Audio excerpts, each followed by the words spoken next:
Hola a todos y bienvenidos, queridos amigos, oyentes y seguidores de esto que hemos dado en llamar Historia en Podcast. Episodio número 42 o 22 de esta tercera temporada, en donde estamos analizando, desarrollando y aprendiendo, ¿por qué no?, un poco más de historia argentina. Episodio, debo confesarles desde el comienzo, que es el que más he esperado desde los inicios de Historia en Podcast allá por marzo del año 2020, ¿sí?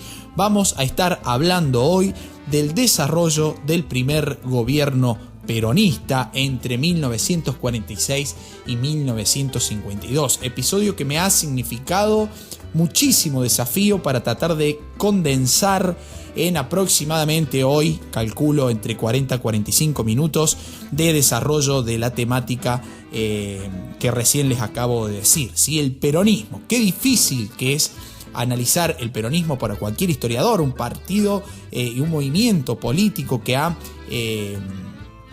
ocasionado numerosísimas divisiones. El entendimiento de este partido político, de este movimiento popular, ha significado enormes divisiones tanto en lo académico, en el plano popular, en el plano político, en el plano social, donde lo pretendan analizar. Así que bueno, espero estar a la altura y llevarles, ¿sí?, al menos un poco de información acerca del primer gobierno peronista, episodio que lo vamos a dividir por lo menos en 4 partes, ¿sí?, para tratar de analizar todo lo que comprende el peronismo. Hoy estaremos viendo como un repaso general de ese primer gobierno de Juan Domingo Perón entre 1946 y 1952. Para no hacer más larga la introducción, vamos a ir arrancando nomás, ¿sí?, continuando un poquito la línea que ya planteamos en el episodio anterior, con todo lo que significó el 17 de octubre, ese día que representó la movilización autogestada de un movimiento popular en búsqueda de apoyo al líder que había sido encarcelado y obligado a renunciar de sus diferentes cargos dentro del gobierno dictatorial y autoritario y militar de Edelmiro Farrell, ¿sí? Bien, se llama a la salida democrática, elecciones fijadas para febrero del año 46, que es lo que vamos a estar desarrollando hoy.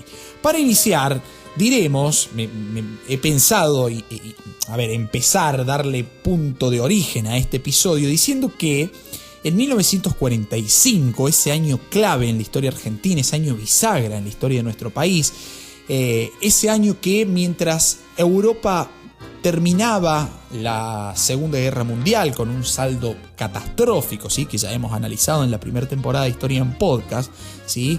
Europa va a estar terminando ese conflicto bélico en donde, en cierta manera, se dirimieron las diferencias entre las democracias y los autoritarismos, los movimientos totalitarios. Bueno, Argentina, para mí, no va a estar ajena a ese proceso de diferenciación entre democracias y autoritarismos, ¿sí? En Argentina va a estar sucediendo algo similar, ¿sí? Allende a la guerra, más allá de la guerra, no quiero traer esto a colación, sino decir, tenemos un gobierno autoritario, dictatorial, militar, de facto, que desde 1943 estaba controlando el poder político en nuestro país.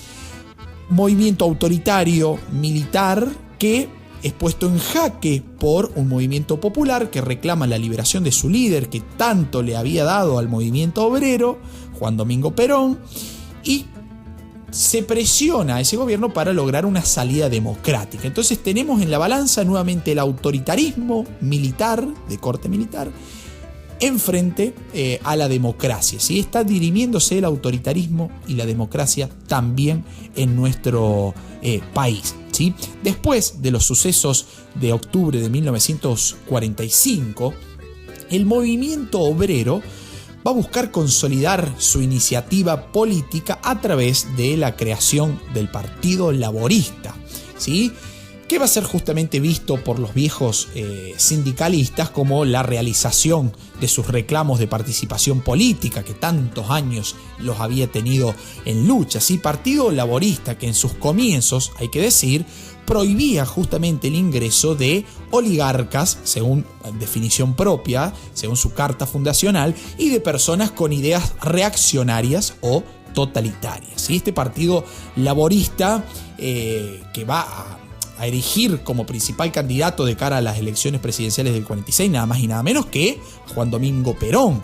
¿Sí? Partido laborista del cual participaron en su creación dirigentes de un muy variado origen. ¿Sí? Van a participar socialistas, van a participar sindicalistas revolucionarios, van a participar radicales, van a participar miembros del Partido Independiente y también miembros de la CGT.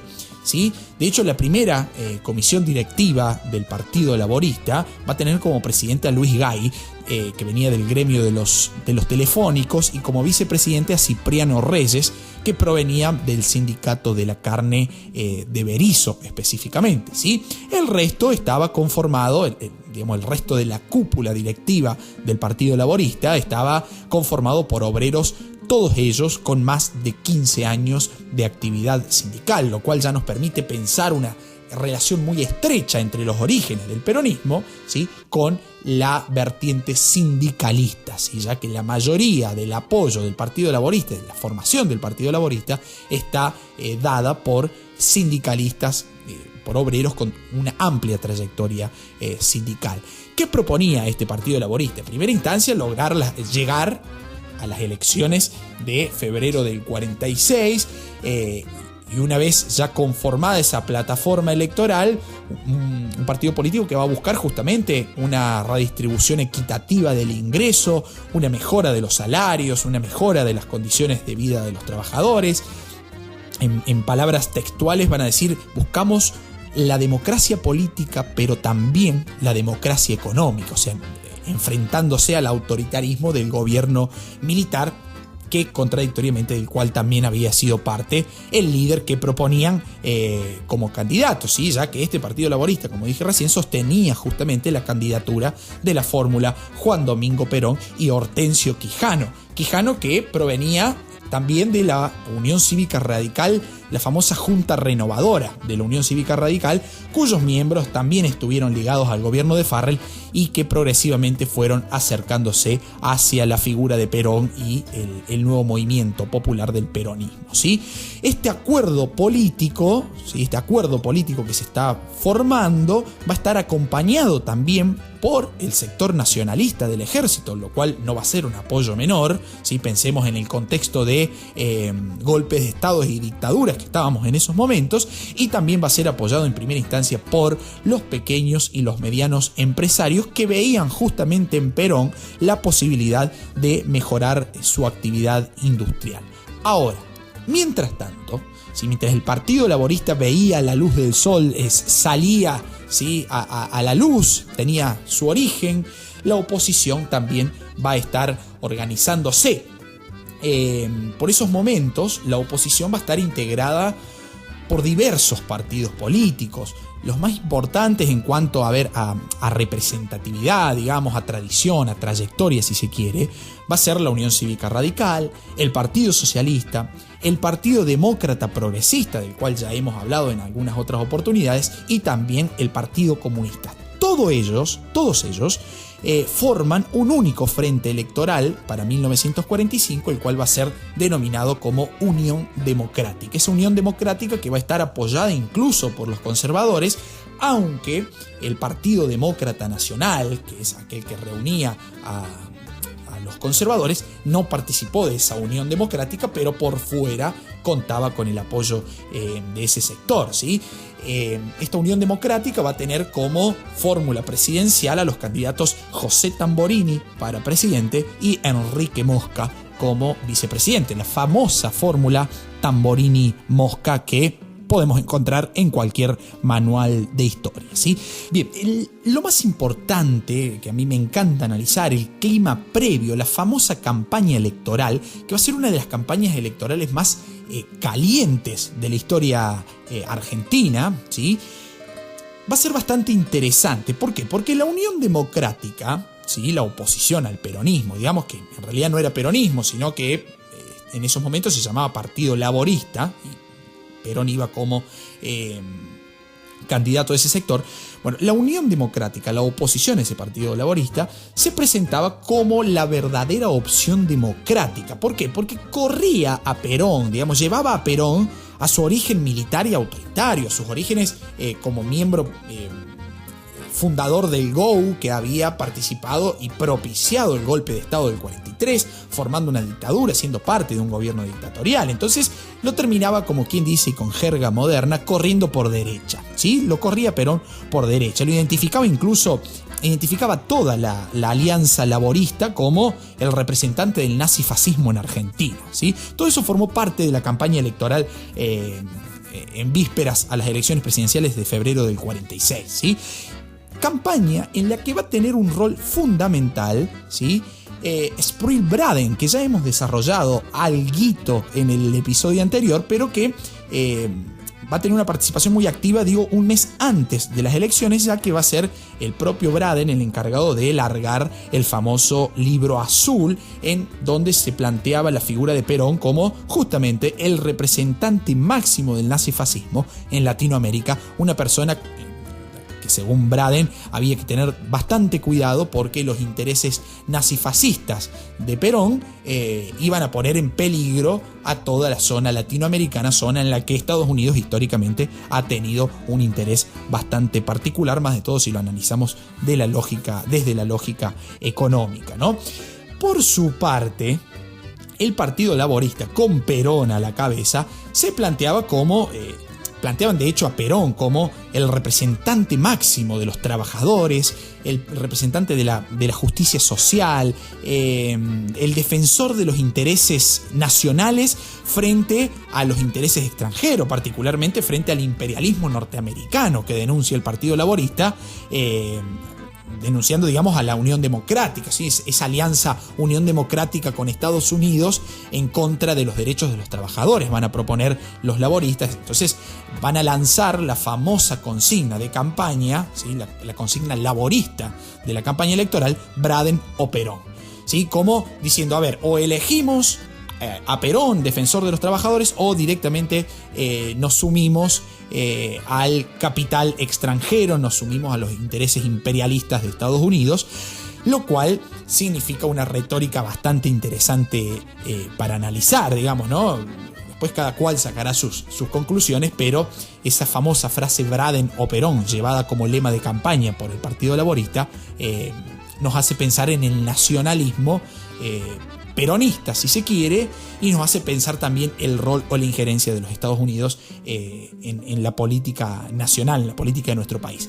Perón va a hacer frente al famoso libro azul, como era su forma, como era su estilo, lanzando él mismo el famoso libro Azul y Blanco, al cual está haciendo referencia a un claro nacionalismo, digamos, ¿sí? A ver, si le estará diciendo indirectamente o directamente, digamos, Perón a Braden: si vos lanzás el libro azul, yo soy mucho más argentino que vos y voy a lanzar el libro azul y blanco, ¿sí?, el cual me identifica, el cual me representa, en donde se exponen las bases de corte social y económico en beneficio de los trabajadores, lo cual termina profundizando todavía más el famoso lema Braden o Perón. O elegimos los representantes extranjeros o elegimos un representante del sector obrero. Eso es lo que va a estar planteando el Partido Laborista con esta campaña, digamos, ¿no? Finalmente, el 24 de febrero de 1946 se llevan a cabo las elecciones presidenciales, en las cuales resulta vencedor la fórmula de Perón-Quijano, ¿sí?, con el Partido Laborista a la cabeza, obteniendo el 52% de los votos, seguido en segunda instancia por la Unión Democrática con un 42% de los sufragios. Perón, que terminaría asumiendo el 4 de junio de 1946, lo cual también merece una lectura bastante interesante, porque hasta la fecha, la fecha de asunción presidencial era el 12 de octubre. ¿sí? Se deja de lado el 12 de octubre y se toma como fecha de asunción presidencial el 4 de junio de 1946, lo cual permite pensar cierta herencia del gobierno de facto, ¿sí? Ya que el 4 de junio de 1943, ¿sí?, un golpe militar derrocaba al gobierno de Castillo, golpe militar en el cual también había participado nada más y nada menos que Juan Domingo Perón. Ahora bien, una vez asumido el poder, Perón va a buscar constituir su propio partido sin tener que recurrir a coaliciones políticas como la que lo habían llevado a la presidencia. Por su parte, el Partido Laborista pretendía ser autónomo y con dinámicas propias que no estuvieran atadas a los deseos de quien había sido, digamos, su candidato ocasional, ¿sí?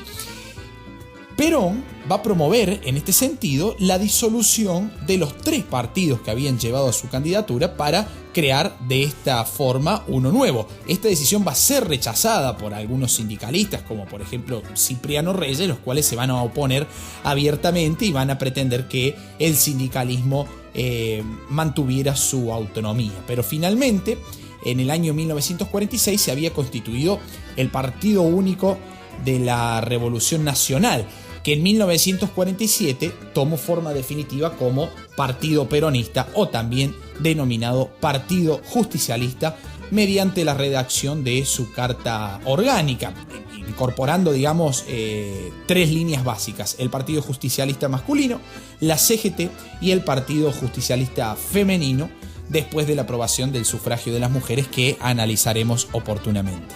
Bien, ahora, ¿qué proponía ese peronismo, ¿sí?, ese partido justicialista, esa doctrina peronista? ¿En qué consistía la famosa doctrina peronista que tantas veces hemos escuchado, pero no siempre queda tan en clara en base a la complejidad que guarda, digamos? No voy a tratar de ser lo más explicativo y claro posible. Para entender la doctrina peronista es necesario primero tener que entender que el peronismo como un movimiento político representaba justamente un sector bastante amplio y bastante heterogéneo de la sociedad, que permitía justamente integrar a diferentes tendencias dentro de su seno como movimiento político. Y para articularlos a todos fue necesario, primeramente, elaborar una especie de conjunto de principios que fueron expresados doctrinalmente para dar la unidad necesaria, tanto política como ideológica, al movimiento, ¿sí?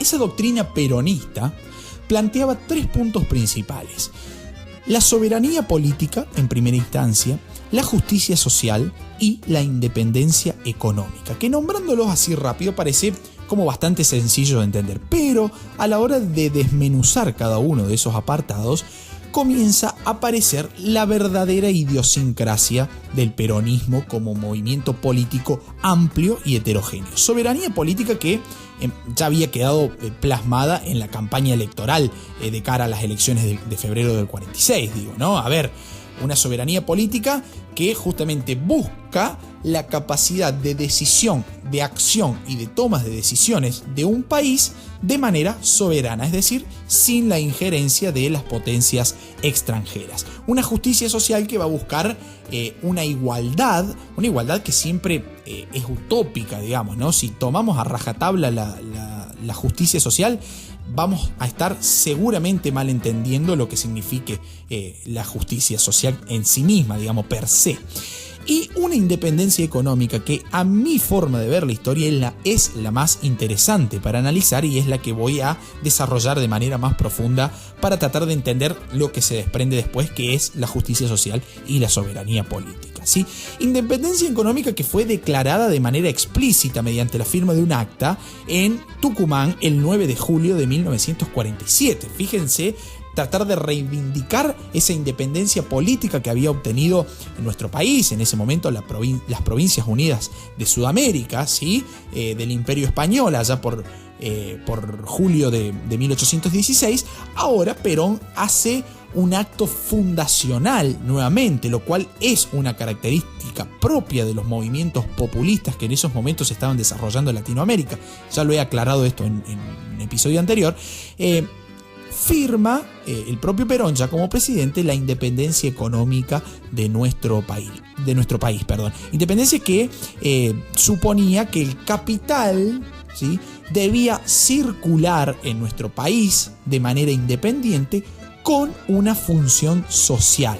Y cuando decimos función social, comenzamos a ver que poco a poco el Estado fue tomando una clara intervención en la actividad económica para justamente en búsqueda, digamos, o procurando una mayor justicia social, ¿sí?, que era uno de los pilares básicos de la doctrina peronista, una justicia social en búsqueda de la mejora de las condiciones de vida de los trabajadores y también al mismo tiempo alentando el desarrollo industrial que era deseado por los empresarios, por esos pequeños y medianos empresarios que venían apoyando al peronismo, como he dicho al comienzo de este episodio. Se va a procurar una redistribución de la riqueza, lo cual se va a trasladar en un aumento de los salarios, en un aumento del empleo, en un aumento del poder adquisitivo de los trabajadores. Se van a fomentar los subsidios en forma de créditos al sector industrial, lo cual va a llevar a la creación de nuevas industrias y a la ampliación progresiva de las industrias ya existentes, lo cual nos deja en la puerta de un modelo industrialista o también llamado modelo mercado internista, es decir, un modelo económico basado en la industria nacional, pensando en la justicia social, pensando en la soberanía política, ¿sí?, pero alentando al consumo interno, alentando el mercado internismo que ya también hemos desarrollado en el episodio anterior, pero que en este caso va a quedar plenamente marcado. La concepción de la independencia económica, del modelo industrialista, del mercado internismo peronista, van a quedar marcados en el famoso primer plan quinquenal elaborado por Perón, ¿sí? ¿En qué consistió este plan quinquenal, además de lanzar el modelo industrialista y mercado internista? A ver, es necesario aclarar que en nuestro país, a diferencia de Europa, no había una burguesía industrial poderosa capaz de llevar a cabo grandes reformas e inversiones de capital para modernizar el aparato productivo. Entonces, a partir de esa premisa básica, el responsable, esto según la lógica del momento y según el pensamiento peronista, ¿no? El responsable de producir la modificación de la estructura productiva va a ser el Estado. Entonces el Estado interviene de manera activa en la economía. ¿Cómo? Impulsando un rápido crecimiento del sector industrial a través de los subsidios, de los créditos, y también nacionalizando importantes sectores de la economía que ya vamos a ir nombrando cuáles son. Por ejemplo, los ferrocarriles, el sector de la telefonía, los bancos, los depósitos, las líneas aéreas, etcétera, etcétera. Ya vamos a llegar a ese punto, ¿sí? Pero para que vayan armándose un esquema, un mapa en su cabeza. Entre 1946 y 1950 vamos a tener en Argentina un Estado empresario, un Estado que interviene activamente en economía con mentalidad empresarial, ¿sí?, invirtiendo, haciéndose cargo de las iniciativas que antes le correspondían al sector privado que además venía bastante golpeado, ¿sí? Recordemos posteriormente a la crisis de 1929, ¿sí?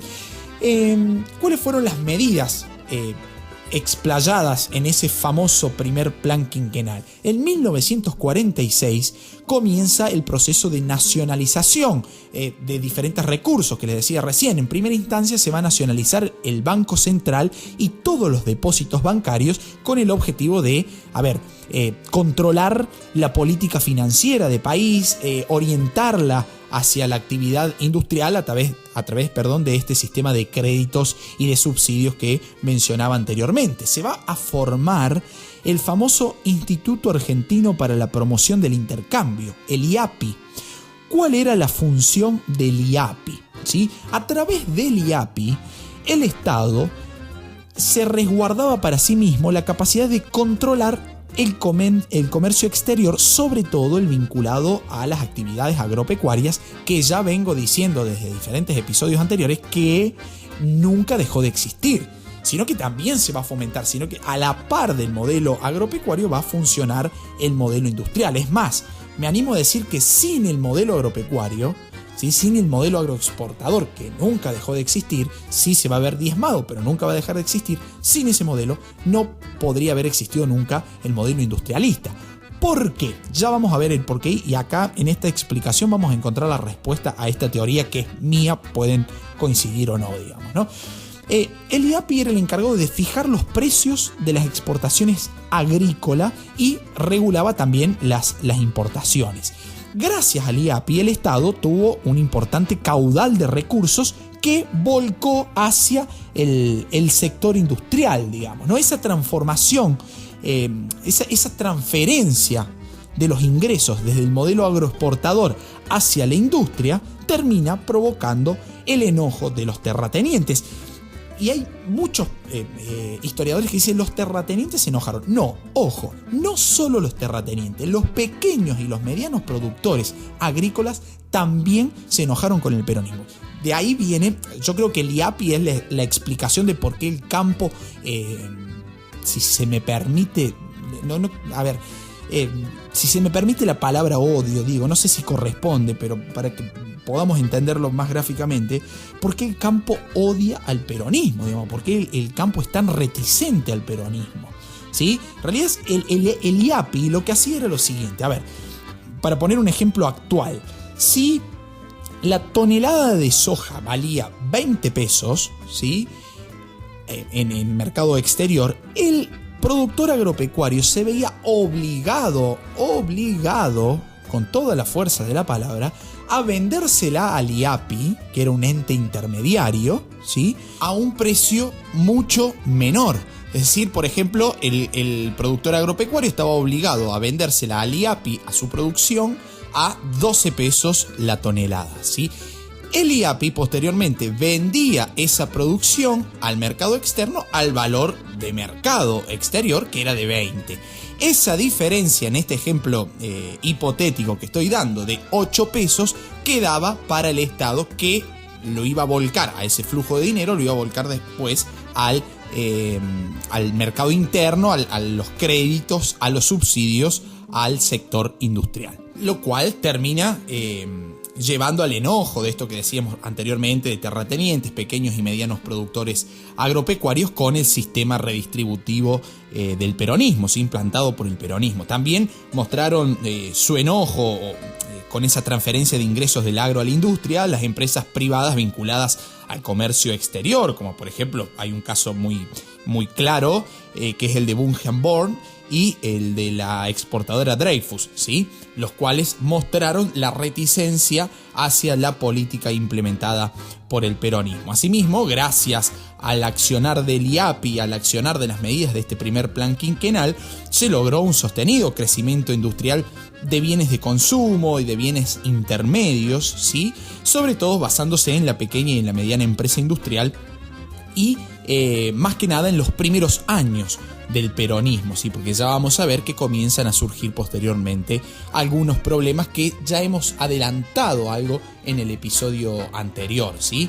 Dentro de esas medidas, como les decía recién, se van a nacionalizar los ferrocarriles, que eran de propiedad inglesa, el servicio telefónico, que era propiedad de empresas norteamericanas, empresas de navegación fluvial, de ultramar, el transporte aéreo, lo que va a llevar a que el 14 de mayo del año 1949, se fundara la empresa Aerolíneas Argentinas. Ahora bien, en el plano de las relaciones internacionales, en el plano económico y en el plano de las relaciones internacionales, el peronismo, este primer peronismo, como se llama, a la primera presidencia de Perón entre el 46 y el 52, va a llevar adelante, va a llevar a la práctica una famosa línea en cuanto a la política internacional que es conocida como la tercera posición. Algunos gustan de llamar la tercera vía, ¿sí? En este caso particularmente se conoce con el nombre técnico de tercera posición.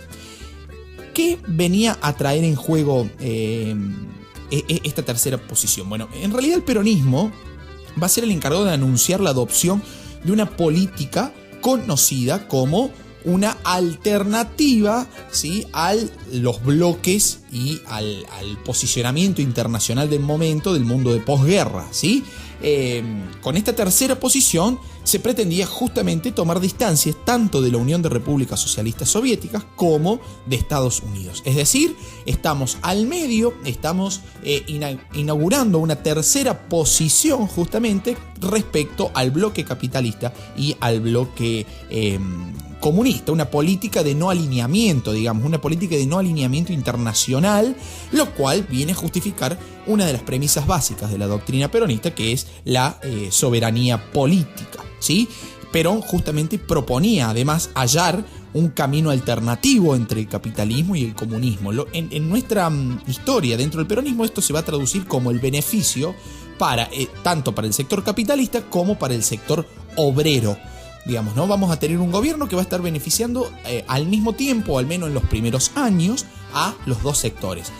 Con la crisis del 52, que en posteriores capítulos analizaremos, veremos que esa burbuja que había inaugurado el peronismo con un excesivo gasto público va a terminar estallando y trayendo una crisis bastante complicada para nuestro país. Ahora bien, si hay algo que me gusta analizar dentro del primer peronismo es el modelo redistributivo peronista.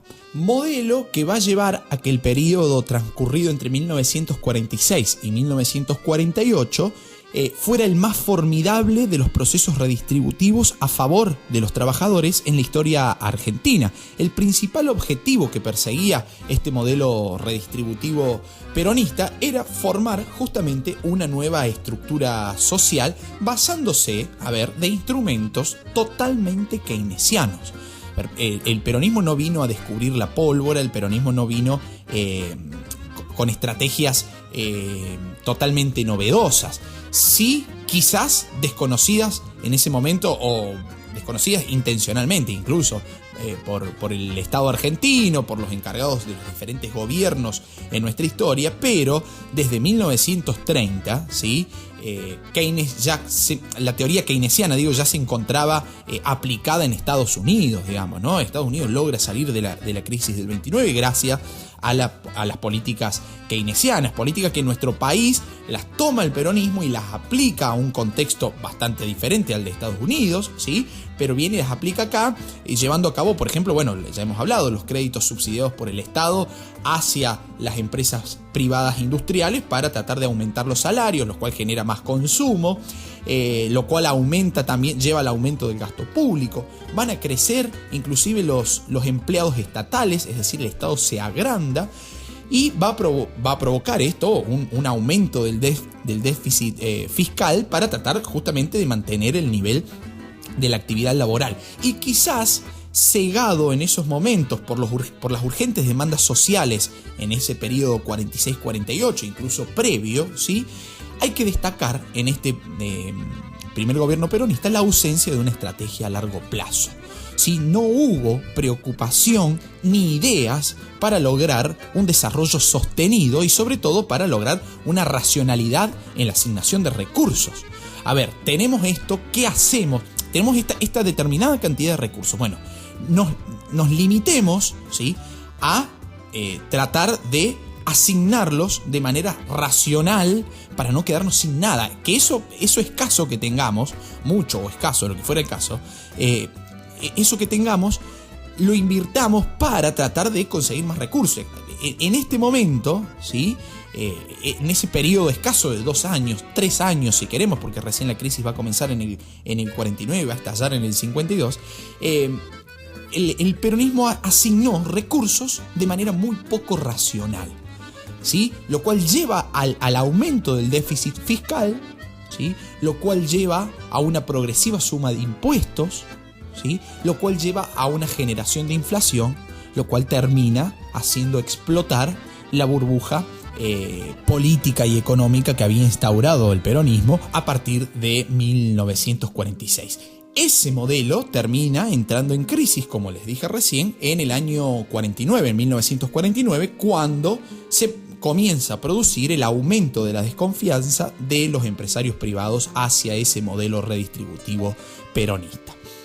Ahora bien, ¿cuáles fueron las transformaciones sociales que el Estado peronista comenzó a llevar a cabo a partir de estos cambios económicos que fueron pensados, digamos, y acompañados de profundas transformaciones sociales. Esta euforia económica de la que algunos historiadores hablan, podemos encomillarla si quieren, esta euforia económica va a estar basada, como venimos describiendo, justamente en el aumento de la capacidad adquisitiva de los salarios, ¿sí? El aumento de los salarios va a ser igual a un aumento en el nivel de vida basado justamente en el consumo, sobre todo de bienes de uso doméstico, provenientes de industrias livianas, como por ejemplo, heladeras eléctricas, la radio, la máquina de coser, incluso el aumento en la industria textil, lo cual comienza a generar cierto movimiento en el mercado interno. También comienza, y va de la mano, la mejora económica con la mejora social, ¿sí? Con los cambios sociales, aparece allí la figura del ocio, del veraneo, de las vacaciones de los sectores obreros que por primera vez pueden darse el gusto de salir de vacaciones a la flamante costa argentina, sobre todo a lo que es Mar del Plata, ¿sí? La política social del peronismo estuvo basada en una amplia legislación de tipo social que contribuía en las mejoras de las condiciones de vida de los trabajadores, digamos, ¿no? Una de las principales medidas fue justamente el control estatal de los precios de los alquileres, por ejemplo. Se van a construir nuevas viviendas a partir de planes populares de financiación. Va a haber una mejora de las inversiones en educación y en salud, lo cual también va a ser criticado desde la oposición, ¿sí? Lo vamos a ver cuando tratemos el peronismo y la cultura, ¿sí? Como las denuncias de la oposición sobre cierto adoctrinamiento en la política educativa del peronismo, pero analizaremos en episodios posteriores, ¿sí? Así que les ruego ténganme paciencia porque el tema es bastante largo como para desarrollarlo y profundizarlo todo en un solo episodio, ¿sí? Dentro de la política social del peronismo va a destacar la figura totalmente importante y sin la cual no podríamos comprender o terminar de comprender la política social del peronismo, que fue Eva Duarte, ¿sí? Evita, no solo en su rol de primera dama, sino como una mujer muy activa en la política social, no sujeta a las reglas de protocolo ni a las convenciones sociales que establecían que la mujer no podía intervenir en política. Evita va a luchar desde su rol, desde su lugar de primera dama, pero además de su rol activo femenino, para tratar de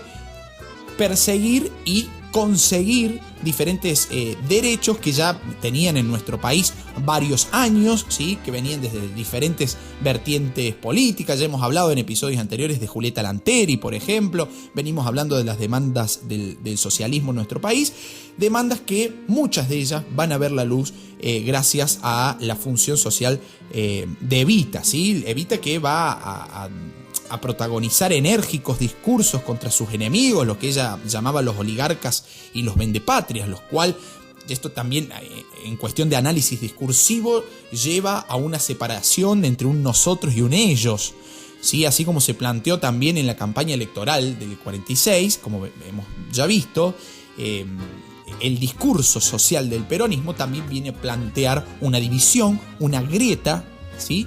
Entre un nosotros y un ellos. ¿Qué tan diferentes somos cuando en realidad somos todos argentinos y estamos todos tratando de tirar para el mismo lado de este mismo carro que es nuestro país, digamos, ¿no? Pero desde el discurso logra convencer a las masas de que este nosotros, de este colectivo nosotros peronista, es mucho más formidable y beneficioso que ese ellos antiperonista, vendepatria u oligarca, tal como lo denominaba. Estos enérgicos discursos que les decía son los que van a terminar generando fuertes polémicas en la sociedad, que va a llevar a que sea llamada despectivamente la Eva, ¿sí? Como una sustantivización, como tratada como el objeto del general, ¿sí?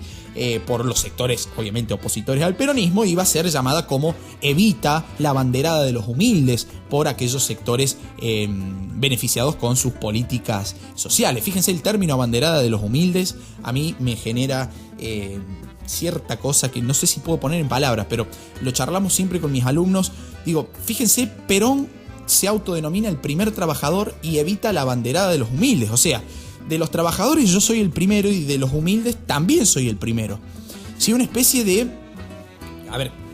discurso que nos permite pensar, al menos en primera instancia, el carácter totalizador del peronismo. A ver, estoy diciendo, de todos los trabajadores soy el primero y de los humildes soy la abanderada.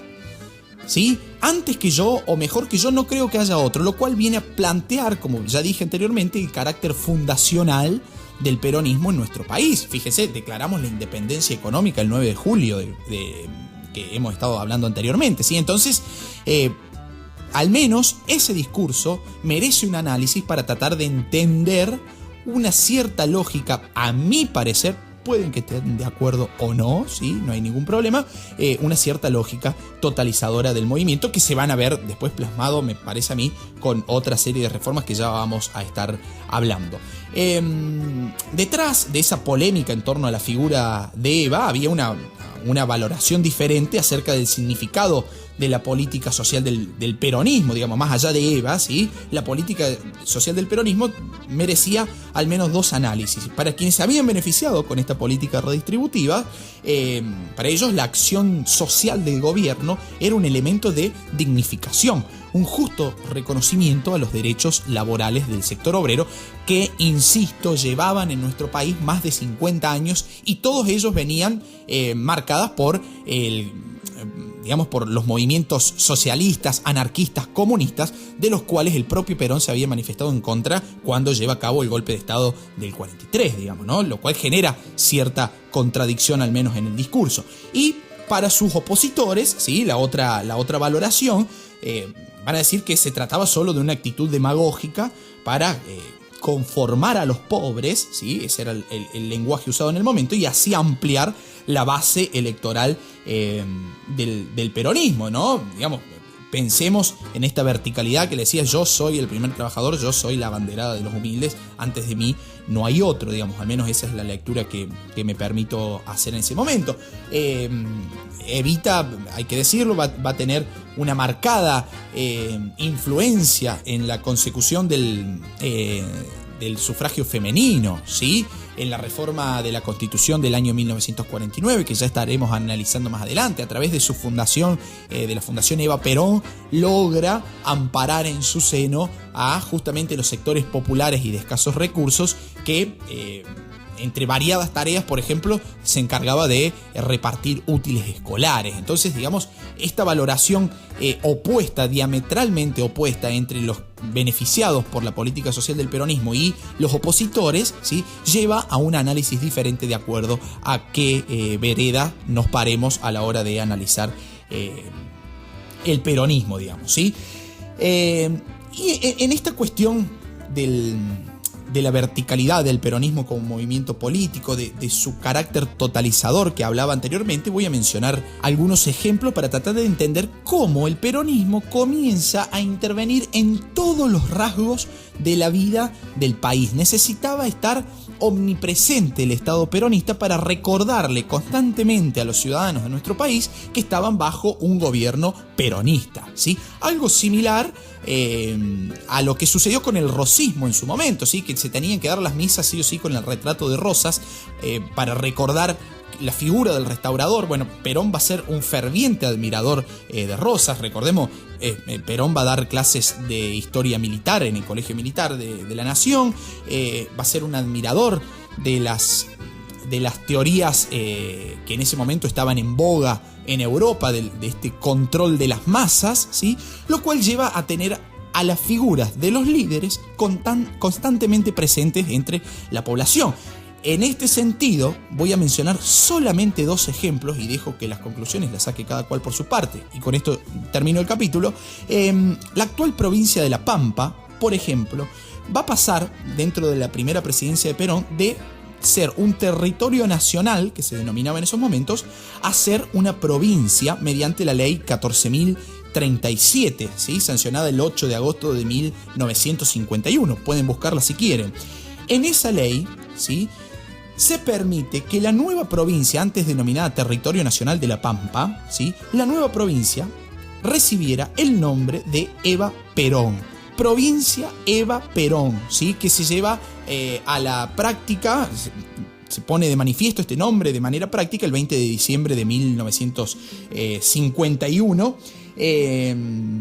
Y de hecho este año 2020, nuevamente el 8 de marzo del año corriente, la provincia de La Pampa cambió por un día su nombre para tratar de homenajear al rol de Evita dentro del Estado argentino, justamente en el marco de las conmemoraciones por el Día Internacional de la Mujer. Lo mismo sucedió con la provincia de Chaco, que también, mediante la misma ley 14.037, deja de ser territorio nacional y pasa a ser provincia de nuestro país, ¿sí?, con el nombre de provincia Juan Domingo Perón. Entonces, si terminamos de analizar un discurso en donde está presente dentro de los trabajadores el primero es Perón, dentro de los humildes la primera es Eva, y además recordar constantemente el rol de la persona más allá de la política, ¿sí?, termina formándose un movimiento ideológico sumamente duro, ¿sí?, y con intenciones, a mi entender, de estar omnipresente en la sociedad, es decir, presente en todos lados al mismo tiempo, para que se recuerde que justamente los líderes son ellos, ¿sí? De hecho, Evita va a recibir otro nombre, que es el de guía espiritual de la nación. Fíjense lo fuerte, hecho que va a terminar llevando al enojo de la iglesia, que analizaremos en capítulos siguientes. Bien, amigos, episodio largo, episodio complejo, y espero que haya sido de su agrado. Cualquier consulta, cualquier sugerencia, cualquier punto de vista, ¿sí?, acepto cualquier punto de vista, lo que se les ocurra. Me pueden escribir por cualquiera de mis redes sociales, Instagram, Facebook, Twitter, ¿sí?, no tengo ningún problema. Respondo lo antes posible mientras mi labor docente no me mantenga ocupado, y entablamos, como no, un cordial diálogo, ¿sí?, siempre en los marcos del respeto que los temas históricos merecen. Bien, amigos, ha sido un gusto. Hasta un próximo episodio. Chau, muchas gracias.